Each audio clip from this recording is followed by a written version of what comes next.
to The Truth in This Art. I am your host, Rob Lee, and today I have the pleasure of being in conversation with an award-winning artist born in Russia, known mostly for her original oil paintings of interiors. She is also the founder of Create! On that one, a magazine, and Art Queens. Please welcome Kat Popova. Welcome to the podcast. Thank you so much for having me, Rob. I'm so excited to be here. I am as well. I mean, it's like I'm speaking with like art royalty in some regards. It's crazy. It's like I didn't put on a tie or anything. What are we doing? Thank you. I just have my Dusty Carhartt shirt on. It's so nice to be here. No, and I am so excited about what you're doing, and I have so much respect for your project, and I'm very honored to be here. Thank you. Thank you. That is great. And so I want to open up with something that's either super stressful or super inviting for folks.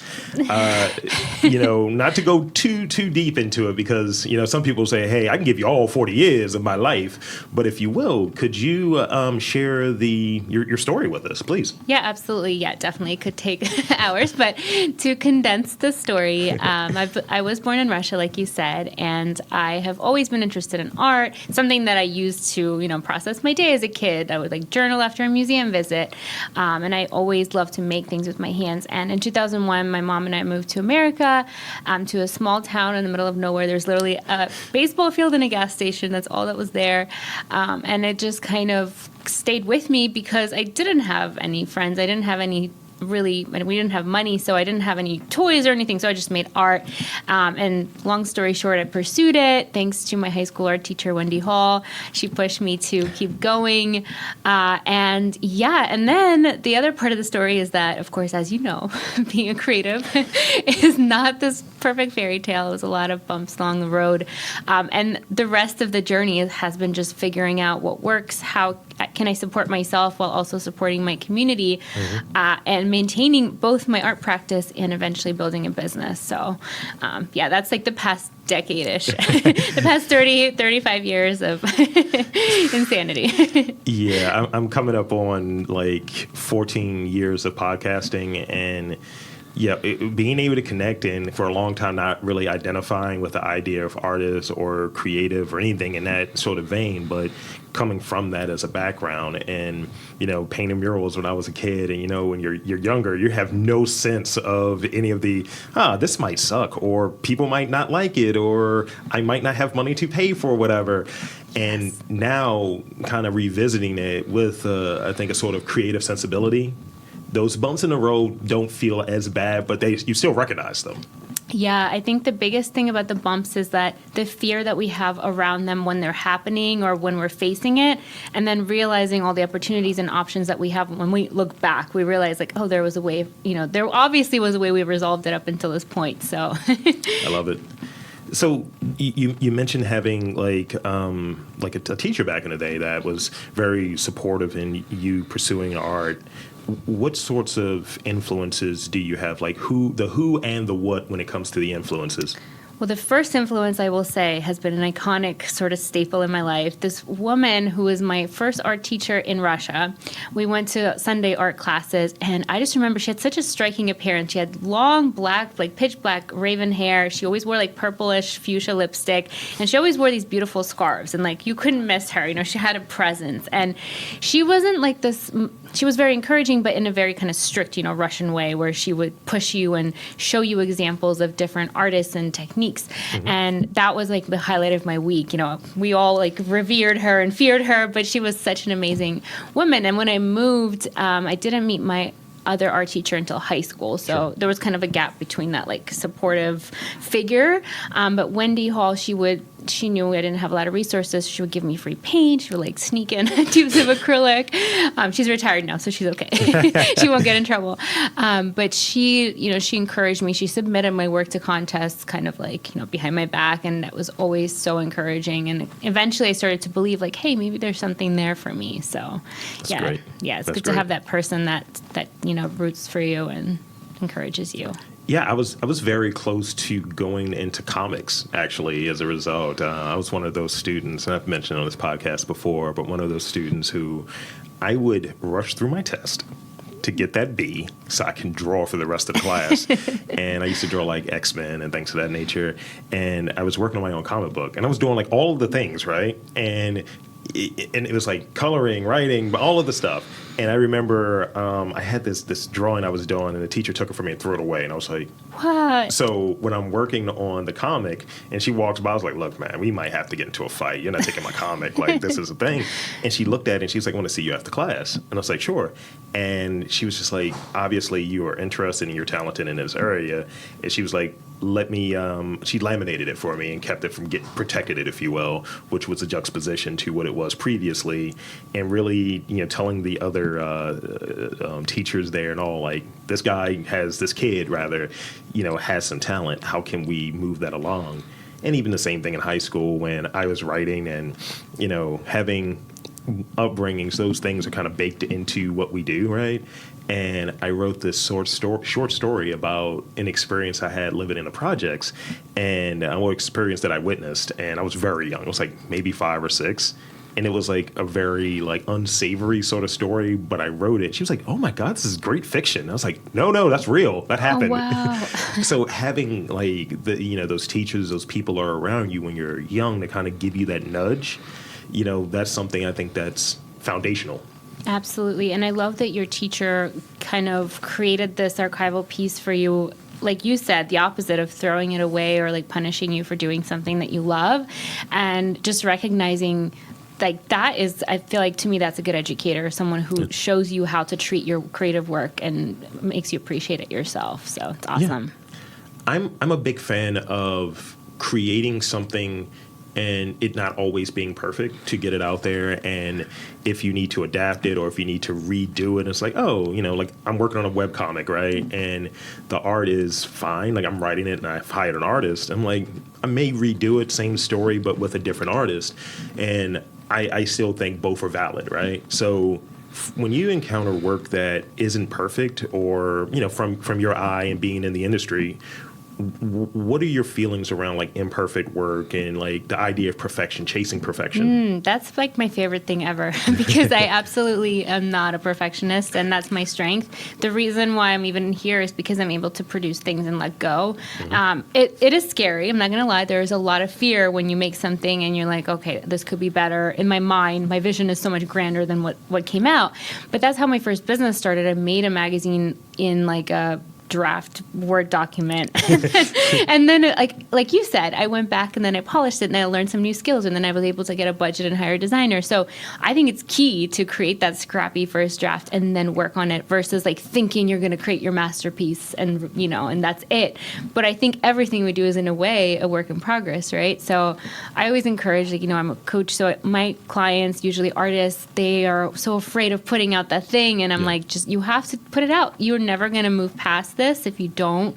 And of course, when I look back on my own work, I see everything that can be better, always. But at the same time, like I can't improve on it unless I kind of like establish a point. You know what I mean? They're like little markers on a timeline almost. Yeah, it's one of those things I'm looking at, and I'm eager, but also I'm like, I don't know, So I want to go back and look at through the archive of almost 500 episodes at this point, and see like which ones do I want to redo, like which ones I was like that did not go well, or I wasn't as good of an interviewer as I've like progressed into now, and really asking better, more informed questions. And hopefully this won't be an example. This is going to be just on point, But I think that's really important to share it and really kind of think about like what one is doing. So in doing this and looking at it, it's like I'm, when we're doing this, like I don't really like film the podcast. I don't really do some of that stuff because, you want to show your process. You want to show what goes into it so people understand it. That's a contribution to the community. Yeah. But at this, to show them that this is how it's done. This is behind the end product. But at the same time, it's like, this is collaborative. Anything can go in any direction. And I think sometimes people don't get that. Yeah, absolutely. And one of my favorite things that Jerry Saltz, the art critic, said, he said, like, what is an artist's favorite piece that they made? The next one. And I think that's why we do what we do, because we're curious. And it's almost about the chase of that, like, perfect episode or perfect book or perfect painting. And I think that's what makes us keep going back. And I also think it's really important, like you said, I do have that urge to, like, re-record everything or like, change everything. But when I look back on some of those older things, like, you have to look at it from, like, a distance and see, like, okay, I feel pride that I showed up and I did it, even though I didn't feel ready or perfect. And also, neutrally, without judging yourself, notice, like, what can I improve next time? And, like, being in that space in between, like, okay, you're awesome, like, good job for showing up, but then also, like, how can we make this better next time? This is informational, and it's one of those kind of steps. It's not a stepping stone, because that's usually used negatively, but it is something that, from a foundational perspective, that you're like, oh, okay, this is what I did episode 1. This is what I'm doing episode 451. And being able to look at, like, comparatively, like, in an objective sort of way, like, okay, this is how I did. Yeah, I love that. And also, just to kind of piggyback off that, Alicia, who you had on your podcast a few episodes ago, Alicia Puig, my partner, her and I, we wrote our first book. It was that scrappy first draft. It was 80 pages. Yeah. And then we saw something was in there. People were responding. People were excited. So like, okay, how can we just amplify it? Like, let's just blow this up. And then we made it 300 pages. Nice. So that's kind of like the process for me personally. Like, I always kind of test things out and throw them out there. And then if something bites, I'm like, okay, now let's invest time, energy, and resources into it. So with that, since we're kind of talking about it, tell us about founding and creating and Create Magazine, Art Queens. Tell us about that. I have some bullet points in there, but I at least want to start off there. Yeah, it was all part of this process of throwing things out, seeing mistakes. But the main foundation why I started, I think like so many of us, is like I was seeing a need in my community. I didn't have anywhere to submit my art when I first graduated. So I was like, okay, what can I do? I didn't have budget to open a gallery space. I was a freshly graduated art student. So I was like, okay, what's the next thing? And I would go, I worked at the mall, I worked at Macy's, and every lunch break I'd go to Barnes & Noble. And I would always look at books and magazines and things. And that's, I think, that came to me. I'm like, I'm obsessed with print media. And clearly I had no background in it, but I just kind of Googled my way through it. And from there, years of figuring out how to make that work, eventually we kind of found our flow, and Alicia has been a great part of that too. And then we decided, we saw so many artists, we wrote about so many artists, and we saw ways we can help them. Then we wrote a book, and then eventually I started coaching, almost a decade, I would say 7 years later, I became a coach for creatives, and that's how Art Queens was born, specifically, women identifying creatives. But I think it's all just been this process of how can I figure this out, kind of documenting what works, and then sharing it and empowering others with what I learned along the way. That's great. I worked on a manual in this whole podcast space, and I framed it in a way of learn from my mistakes, because I've made them all. Yes, I love that. Let me give you a shortcut. Don't do what I did. Yeah, you don't have the time. It's look, the gray hairs that I have. No. Same. So until I had this question, and this is one that you won't have, because I like to send the questions over beforehand. Some people read them, some people don't. But I've been in this recently in my bag, as it were, on this book, Death of an Artist.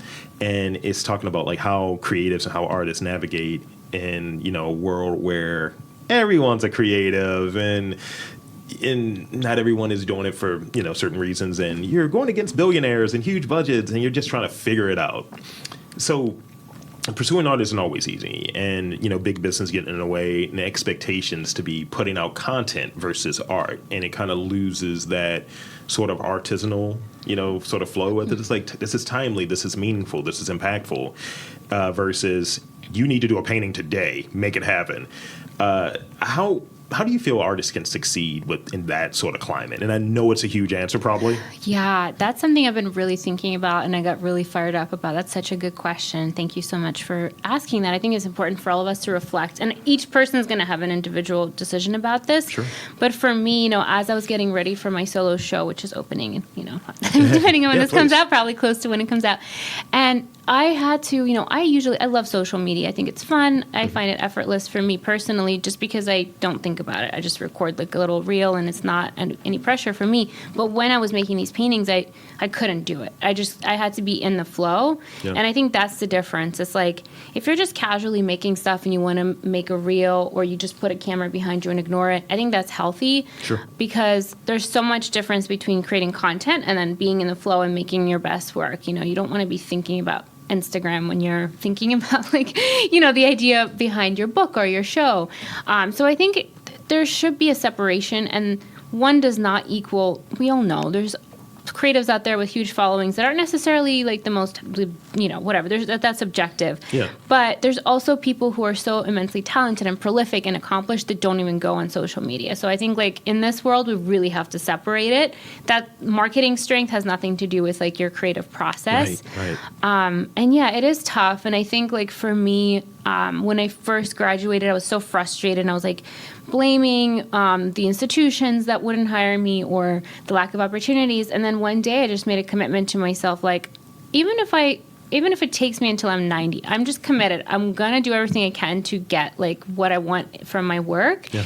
And it has shifted so much, but all these years later, now I'm seeing like the fruits of those seeds that I planted.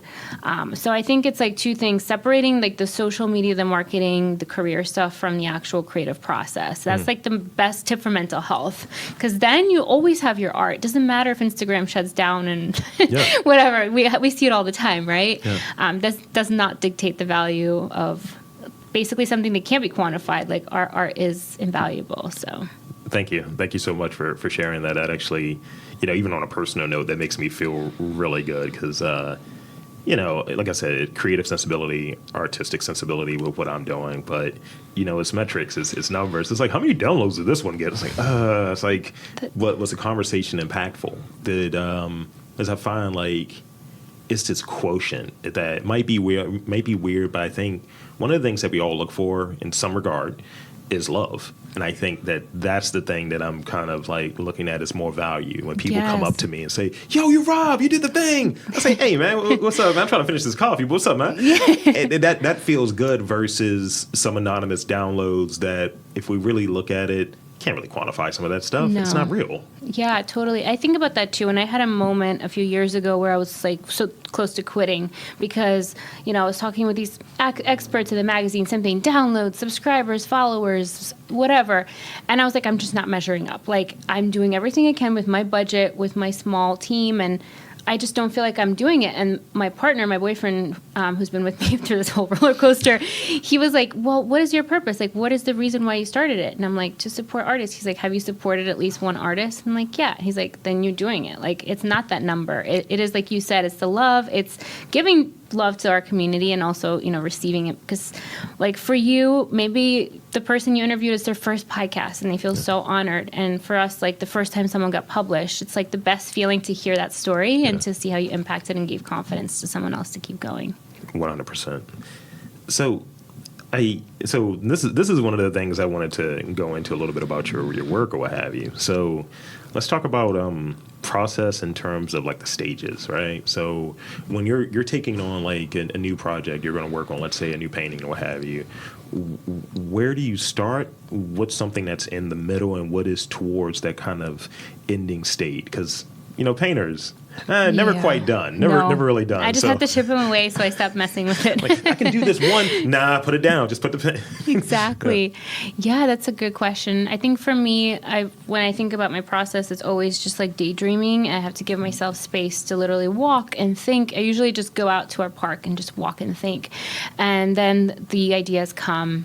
And for this specific show that I was just finishing up, that's opening soon, it took me a few months to like get clear on the idea because I was painting a lot from my room and from my life, and I wanted to have something like a little more dreamy, a little bit more out there, luxurious, just to give myself that like aspirational feeling, because this is like a dream come true for me.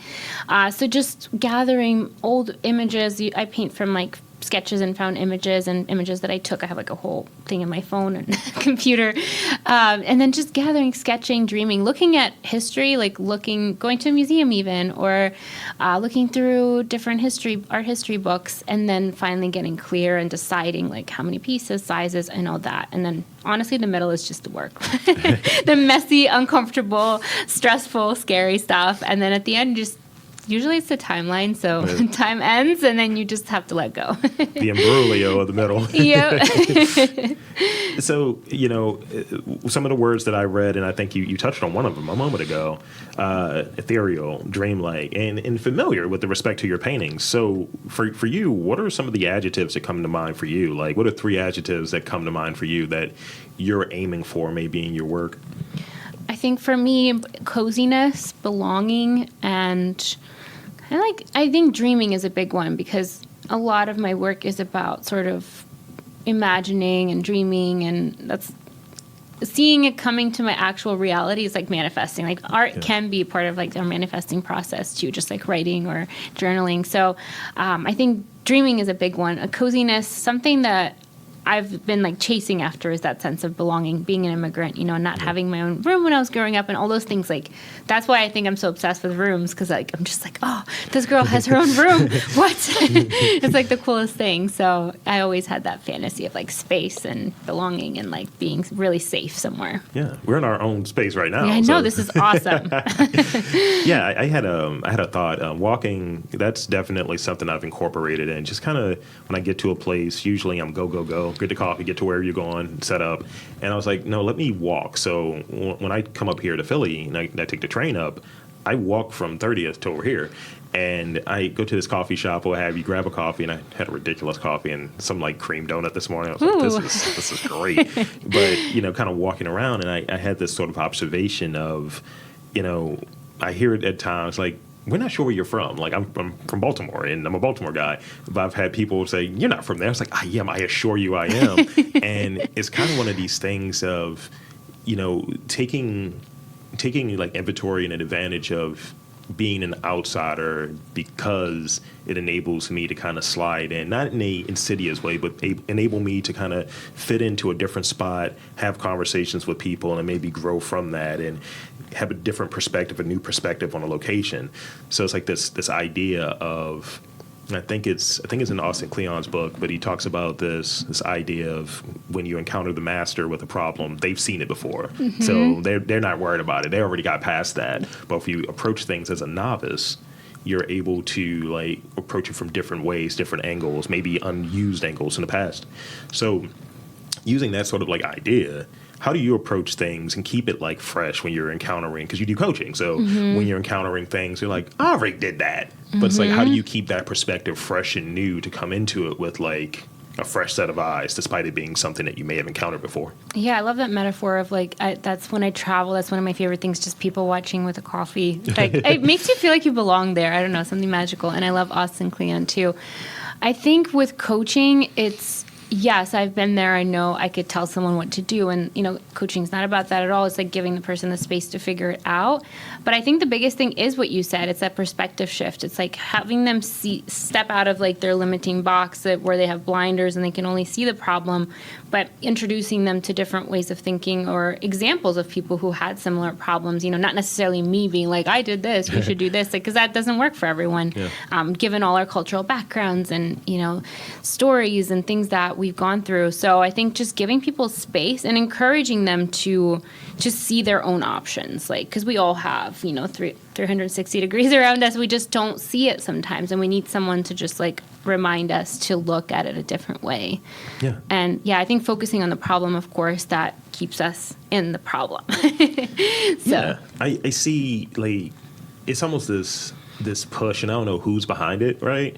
But it's almost this push to have everything figured out, have everything solved, and like figure it out at like 25, figure it out like 20. And absolutely. At times, my partner, she'll remind me, and she's older than I am, so she has a different perspective. So that same thing, she's the one that really put that bug in my ear initially. It's like, that issue that you're having right now, you've had that issue before that it was the worst thing ever. She's like, you got past that one, so you're going to get past this one. I was like, oh, okay, it's a good perspective. And she'll remind me, she's like, Harrison Ford, how great he is. I'm like, wasn't he like in his like late 30s when he got on? She's like, I think you're doing fine. Yeah. And that's one of those things, but there's so much noise out there. And I think for me, and a lot of people maybe, it leads to a block. And I think you were touching on it earlier. I didn't hit these metrics, I didn't hit these numbers and so on. And you almost want to leave it. And I run into that on occasion, and I always joke about podcasting being the most stable relationship I've ever been in, longest relationship, but most stable.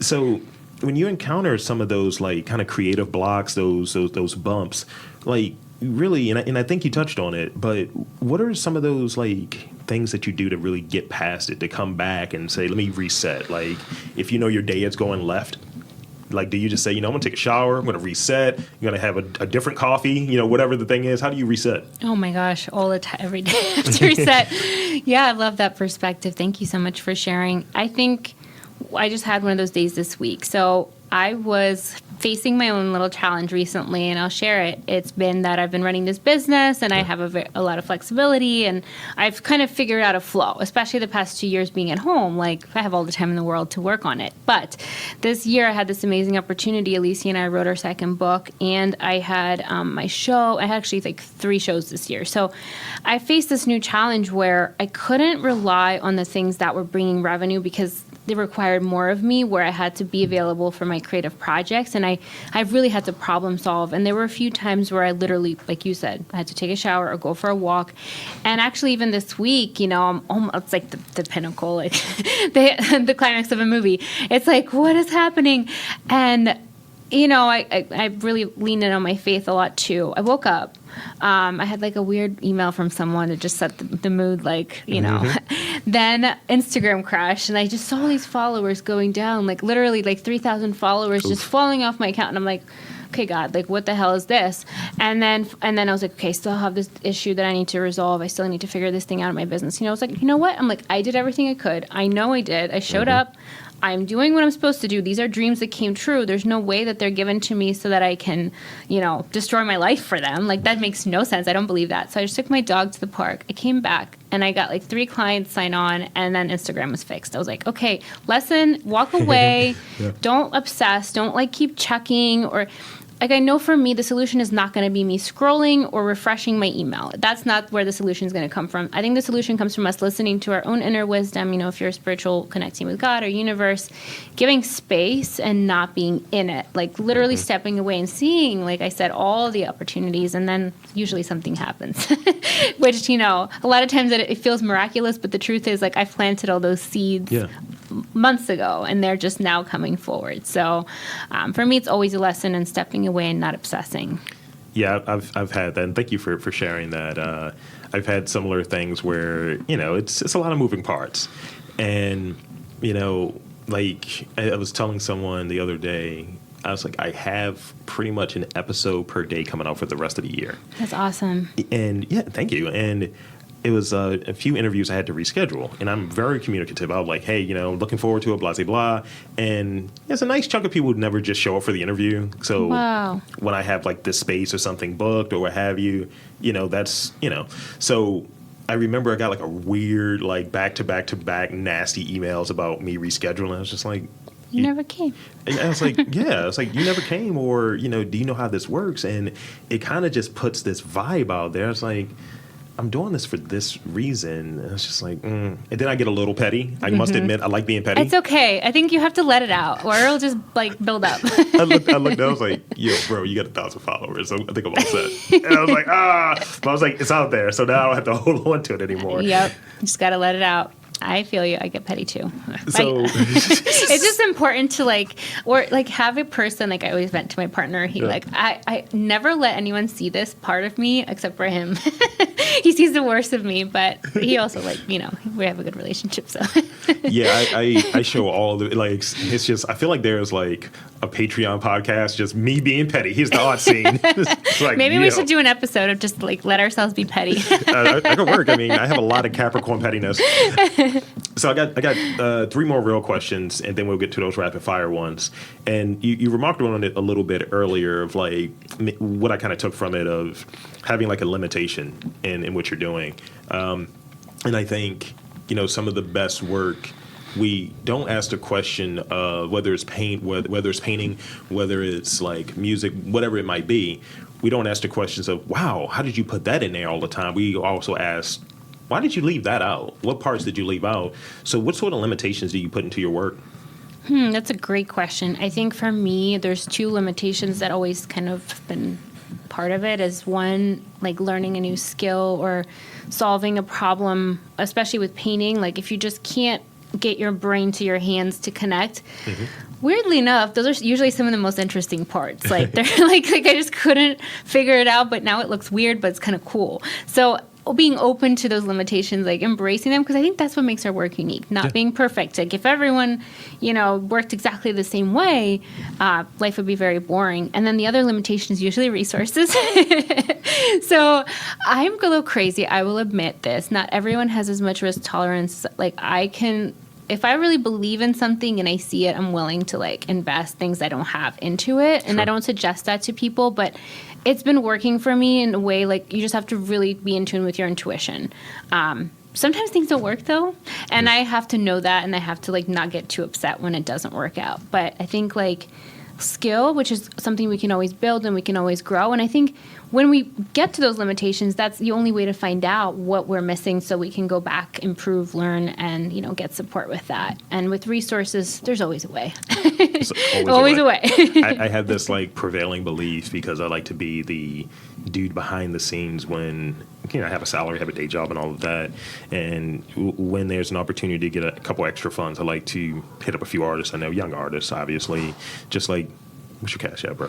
And just slide something over. And, when it's one of those kind of like tougher months for me, because it's like I'm arts adjacent, as it were. I'm like, universe sort it out. That's kind of what that belief is. It's like, it'll happen. Yeah, totally. You make the art, you make the work with the resources that are available, whether it's the time, whether it's the financial resource, or even the space, you figure it out. Yeah, I think one of the biggest things that helped me was when I finally let go of my ego of like, when I first graduated, I had to paint on the floor. We had no room. I had no money. So, like, I worked at IHOP at the time, and I would get my, like, salary in the morning after serving breakfast, and I would, whatever was left after I paid my bills, I would, like, buy a tube of paint or a canvas. Like, it was, like, literally one thing at a time. Yeah. And now I can, like, buy in bulk, which is amazing. But at the time, I was like, okay, can't get my ego get in the way. I'm still an artist, even if I'm, like, scrapping this one painting together. Yeah. But it taught me a lot. It taught me how much you can really do with little, so. Yeah, it's like, I got this egg money. I'm going to get this tube real quick. This pancake money, yeah. So I read that home, place, belonging, and you touched on it earlier, and identity or themes within your work. Looking back on some of your earlier work, what are some of the feelings that come to you, and what are some of the feelings that come to you with your more recent work? Yeah, I think in the beginning I was much more sad, and I was also trying to find my place. So I was a little homeless in college, not like actually homeless, but I couldn't afford student housing, so I skipped around and I lived in people's basements and spare rooms. So I was like really longing for a place, like literally and physically, like needed space. So it makes sense why I started painting interiors. But actually at the beginning, it was more like actual places from my old childhood in Russia.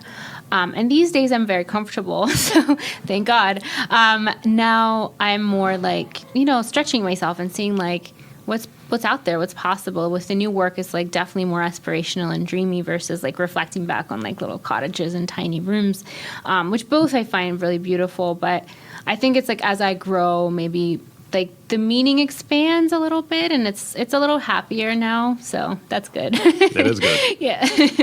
So the term home, like, what is, and I'm thinking really broad, really, but what is home for you, and how do you bring home with you? Because I think, like, I'm up here doing a series of interviews, but I'm very much a guy from Baltimore, and I bring that with me, and I want to bring that wherever I go.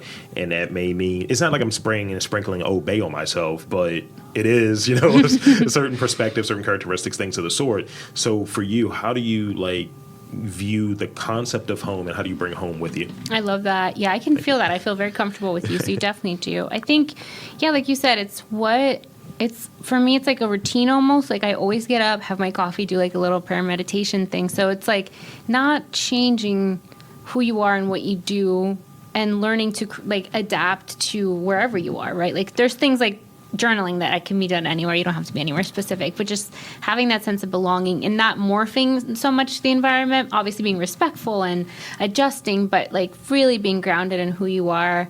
And then it's funny talking about home now, we're looking for a house right now. So I'm like, what is home? But I feel at home all the time too. Like I can be anywhere. And I think it is that connection with self, connection with your spirituality, and coffee. 100%. Coffee has to be a part of it. So this is the last question, and this is more shameless plugging. So what's next? What's next for you? Thank you. Thanks for the plug. So I have a solo show at Cole Gallery in Paris, opening on November 17th through December 3rd. This is definitely like one of my biggest dreams come true. A lot of our family and friends are flying over, so it's going to be like super epic. And then Alicia and I, we wrote our book, which is coming out in May 2023, and this will help any creative business owner really just from beginning to scaling their business to six figures to make it work, make it happen, learn from our mistakes, and also just get practical like apps and tools and strategies for launching things. So we're so excited. It's going to be awesome. Thank you for sharing that. Thank you. So with that, I think it's time for us to dive into some rapid fire questions. They're fun. Don't overthink them. Don't overthink them. Don't overthink them. I'm ready. All right. So I'm going to start off with this one. What do you enjoy most about your work? The freedom. I like the freedom. Yeah. Favorite place in Philadelphia to grab a bite to eat? Ooh. I was going to ask food questions. This is a hard one. Okay, I actually really love the Vietnamese district. Like on Washington Ave, Pho Ha is like a very good Vietnamese place. And then I'm trying to think of where do we go? Oh my gosh, it's been forever since I've gone out. I'll have to come back to you. I like the Dandelion. It's cute. Like I'm more of a vibey person. I like when there's like an atmosphere. So, what do you take in your coffee? Cream. Whether I don't care which kind, it could be oat, almond, or regular milk. But I like to froth it, and I like to add cinnamon. See, there's a drink called the Rob Lee in Baltimore. It's basically an iced coffee that includes a bunch of cinnamon and simple syrup. Oh my God, I'll have to try that. I love cinnamon in my coffee. I just literally carry it with me everywhere. And I always got that thing on me. I love it. Are you more cautious when it comes to your art, when it comes to coaching, when it comes to being an entrepreneur? Are you more cautious or bold? I would say bold. Yeah, go big or go home. Yeah. What do you do with good reviews? What do you do with bad reviews? Good reviews, I love to screenshot and save for a bad day. Bad reviews, like bless and delete. And lastly, and I think you touched on it, but if you have a different one than one that comes to mind, especially with a show coming up and new projects coming up on the way, do you have any creative rituals, like those sort of like daily rituals? Another book reference. Yeah, I think just drinking coffee and writing. Honestly, that just sitting, like lighting a candle, having my coffee, journaling, and just letting being. That's a perfect ritual for me. Very simple. I love it. Very cheap. Thank you. So that's kind of it for the questions, and I want to thank you for being on this podcast, and I want to invite you to tell the fine folks where to check you out, where to check out Create, all the projects. The floor is yours. Thank you so much for having me. This was so much fun. So you can find me on Instagram usually at Ekaterina Popova. Our magazine is createmagazine.com, and you can see all the links to our podcasts, our books, our magazines, and social media is also Create Magazine. And if you're interested in the coaching, it's Art Queens, the Art Queens on Instagram. So thank you so much. Thank you. Well, there you have it, folks. I want to again thank Kat Popova for coming onto the podcast. And I'm Rob Lee saying that there's art, culture in and around your neck of the woods. You just got to look for it.